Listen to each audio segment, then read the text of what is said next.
Well, this was the scene at previous inland port meetings here. A judge took extra steps to make sure there wasn't a repeat of that meeting today. Lad Egan was at the Matheson Courthouse where there was a special decorum order.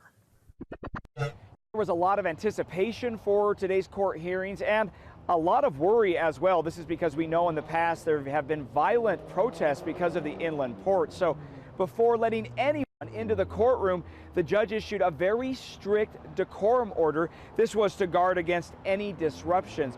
What we saw was that security was enhanced. Everyone had to pass through a metal detector. Purses and backpacks were banned, and those attending had to remain seated. In addition, the judge said any audible comments would not be tolerated, and there would be no use of electronics to record or broadcast the proceedings other than what they allowed the media to do. There would be no warnings, the judge said. Anyone disobeying the order would be kicked out of the courtroom, or the possibility of being held in contempt of court. That could carry the possibility of a fine up to $1,000 and 30 days in jail. You'll remember that in the past there's been disruptions at meetings.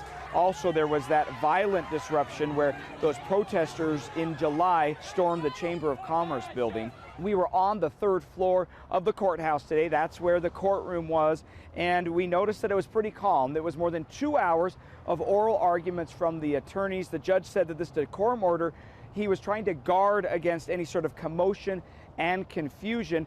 I did notice that the bailiffs had to keep some people out of the courtroom once the capacity had been reached. But other than that, it seems the decorum order worked, and it was very calm for this courtroom proceeding. For KSL Plus, I'm Lad Egan. All right, Lad, thank you. Good news there. Well, the inland port has been a huge topic of discussion in the past couple of months. You've probably heard, you probably saw those protests that got violent. Well, here now is a simple breakdown of what both sides are saying about this issue. So Salt Lake City says that the Utah Inland Port Authority is not constitutional because it takes away the city's authority of the use of the land and collection of taxes. Article 6, Section 28 of the Utah Constitution says that the legislature can't let any special commission, private corporation, or association make, supervise, or interfere with municipal improvement, money, property, or effects, or perform any municipal functions. Now, the attorney for the state argued that the Port Authority is constitutional here and that the legislature had authority to step in because the inland port serves as a statewide purpose and doesn't perform core city functions.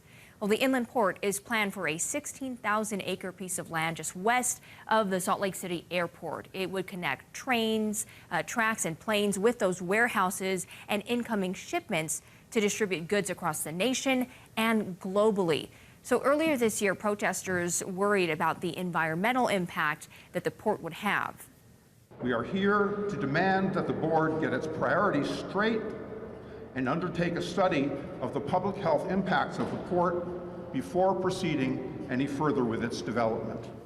Now, this was back in September. The group there, Stop the Pollution Port Coalition, delivered letters to Utah's House Speaker and Senate President calling on lawmakers to fund a health impact assessment. Now, they are worried that the inland port will bring more diesel trucks to the area, more pollution, and also create some water quality issues. We will, of course, be keeping you updated on this, especially on the ruling from that judge.